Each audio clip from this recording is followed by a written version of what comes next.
যে 2021 পৰা 2024 চনৰ ভিতৰত অসমত বাংলাদেশী সংখ্যা কিমান?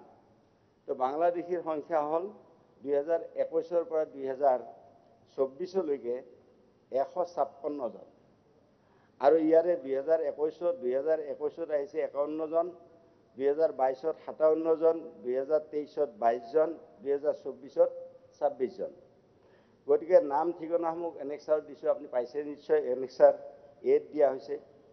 আৰু নাগৰিকত্বৰ বিষয় যেতিয়া কা আইনখন বলবৎ হ'ল, তো তেতিয়া আমি মানে চাৰিওফালে এটা ডাঙৰ আন্দোলন হ'ল।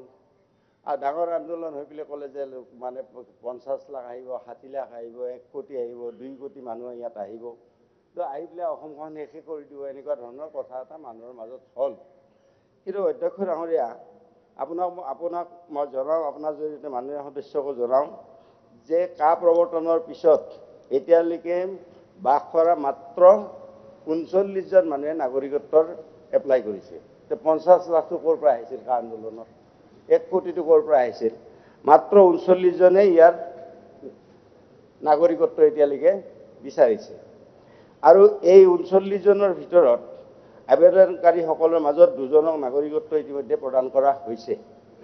আৰু নাগৰিকত্ব প্ৰদান কৰাৰ উপৰিও 18খন আবেদন এতিয়াও বিচাৰাধীন হৈ আছে।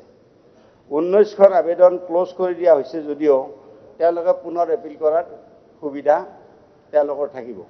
গতিকে তেওঁলোকে এপিল কৰিব পাৰিব নাগৰিকত্বৰ কাৰণে। গতিকে আচলতে গোটেই কথাটো হ'ল যে আমাৰ কা যেতিয়া ইয়াতে আইনখন আহিল, অহাৰ পিছত যিটো অসমত এটা বাতাবৰণ সৃষ্টি হ'ল গোটেই অসমত, এতিয়া সেই বাতাবৰণটোৰ ক্ষেত্ৰত আজি সদনত মই পুৰকাশ ডাঙৰীয়াক ধন্যবাদ দিছোঁ যে আপুনি এই প্ৰশ্নটো আনিছে। গতিকে কা আন্দোলনটো হোৱাৰ পিছত আজি আমাৰ মাত্ৰ 39 জনেহে নাগৰিকত্বৰ কথাটো আজিৰ দিনটোত এপ্লাই কৰিছে।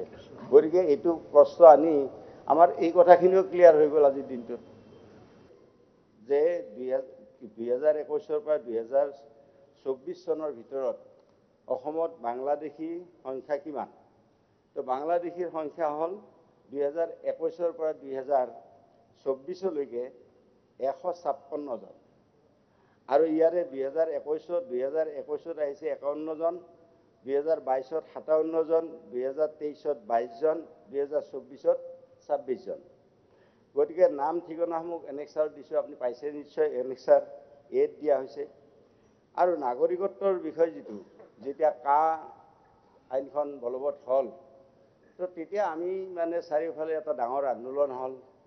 আৰু ডাঙৰ আন্দোলন হৈ পেলাই ক'লে যে মানে 50 লাখ আহিব, 60 লাখ আহিব, 1 কোটি আহিব, 2 কোটি মানুহ ইয়াত আহিব,